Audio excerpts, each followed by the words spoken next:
Maoist News fans, let me tell you about the story of Thomas van Beersum. He is a young Dutchman who went to the Philippines to take place in protests against the government and what it has been doing to the Philippine public for nigh on many decades now. The young man was involved in a protest that turned violent when the police decided to attack the peaceful protesters who were unarmed.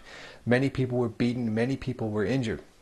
Now, Thomas did face off with one police officer during that incident, and he had many strong words for him. He decried him, asking him why he was doing this to his own people when all they were doing was carrying out their peaceful democratic right to assemble and speak in public about the crimes that were being carried out against the people. He said to the police officer, "Why are you doing this? Why are you here hurting your own people?" Apparently, his words resonated with enough truth that the police officer broke down and began to cry. And I can certainly understand. There was terrible and is terrible violence being carried about against the people in the Philippines by their own government. Well, apparently this was managed to be recorded by a news camera, which is now broken out into the media in the Philippines and has become an overnight sensation. Now, everybody is paying attention to this, and this is massive news. And the whole situation is starting to escalate way out of control. This young man is now facing many, many death threats that have appeared on his Facebook wall. And there have been some messages of support, but there have been people calling for him to be killed. There are many people calling for him to be deported from the country. Now, he has gone ahead and made a public statement, an open letter to the police officer that he was talking to. "I was the foreign protester who was actively denouncing to you the violence used against the activists yesterday at the SONA protests. I was one of the 41 injured activists in the protest. Many of the injured received head wounds and contusions. 2 of them injured were senior citizens. They were attacked simply because they exercised their constitutional right to assemble and protest. I came to the Philippines as part of the International Solidarity Mission and as a delegate of the International Conference on Human Rights and Peace in the Philippines.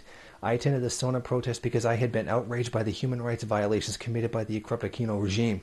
I am tired of the extrajudicial killings, the illegal arrests, the forced detentions, the land grabbings, the puppetry to U.S. imperialism, tired of all the oppression and exploitation of the workers, farmers, students, women, indigenous, urban poor, LGBTs, and all other oppressed groups.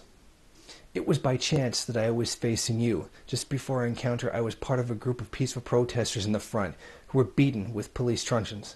We did not carry any weapons. We had only our banners and flags. After that initial confrontation, I got angry and started shouting at the police officer standing in front of me. That police officer happened to be you. I continued to ask you why the police was beating and hurting us. Your response was flashing a peace sign and saying, "Relax, relax." While you were doing this, a few meters away from us, police were again beating the activists. I started pointing at the attack and shouted, "You are the ones hurting us. You started this conflict. Why are you doing this?" At this point, you started getting emotional, and I responded by repeating again and again the question, why they were doing this. During your crying, you responded to me that you were only following orders. My initial reaction was that this was legitimization of the violence and a way for you to absolve yourself of any complicity in the incident. Take responsibility, I repeated over and over. Those were some very moving words. Now, this incident has been blown up by the media so much that even a presidential staff have decided to speak about the incident.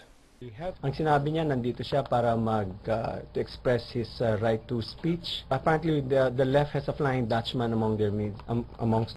Now, this young man was carrying out a peaceful protest with the rest of the Filipino population against the abuses that their government has been carrying out. Many of the people who have taken to Facebook and to other social media, or net citizens, or netzians as they're called, have called for this man to, so far, even as much be killed for daring to come to the Philippines and speak about the injustices that were happening. I mean, he wasn't even a major guy. He was just a protester. He wasn't like some internationally known agitator or something like that. He's just a guy. And it's interesting how many of all these people who are attacking him and attacking what he did by standing up for the Filipino people denounced him as being a foreigner and interfering with their politics, and that this is some terrible crime that is being carried out against the Filipino people. Yet at the same time, every single one of these people looks the other way as the U.S. government has its way with the nation of the Philippines. The United States government holds dictatorial power over this series of islands that constitutes the nation. The U.S. military occupies the country against the will of the people who live there. The U.S. military, the U.S. government, uses a dominant cultural hegemony to wipe away what's left of the culture of the Philippines and replace it with U.S.-style entertainment culture. This is a terrifying scale of U.S. imperialism, not just economically, not just physically, but culturally as well. All these people who are so quick to denounce one single kid coming into their country to protest against an abuse entirely look the other way, as their entire nation is controlled by U.S. imperialism. And nothing shows how deep the false consciousness runs among the reactionary people in the country than that.